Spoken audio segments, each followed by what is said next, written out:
So, hello guys. So, sorry, nawala ang aking live because suddenly we don't have internet. So far, ito na, guys. Nag-in live na ako kasi umiikot-ikot na talaga ang wifi. Wala na pong wifi, guys. So, ito na po yung ating nagawa at andyan pa yung iba, guys. Ayan. Pakita ko na lang sa inyo mamaya, guys. So, I'm just going to make a slit there. Ayan, guys.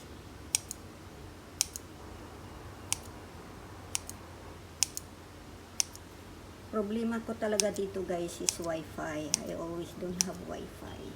I-brush natin ng i-wash, guys, para maging golden brown ang kulay niya pag after i-bake natin. Ito pa yung leftover, guys, na nagawa natin. Gumawa tayo ng 5 dyan. At luto na yung binit natin kanina. So, ayan. Binit. Alisin natin.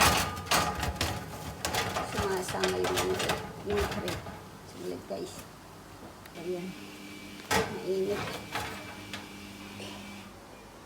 So, ilagay ko yan, guys. Tapos, i-bake din natin itong isa. Ayan. So, 20 minutes lang, guys. Ilagay natin dyan, 20 minutes. So, ayan, guys. Mega love shoutout everyone. Thank you po sa lahat mo nang sumuporta sa aking live sa gawa tayo ng tuna. Nawalan po ako ng internet, kaya ginawan ko na lang siya ng video na ganito. So, ito na po yung ating nalutong tuna.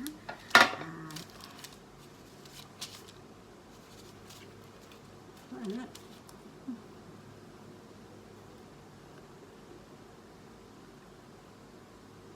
Pak susugan.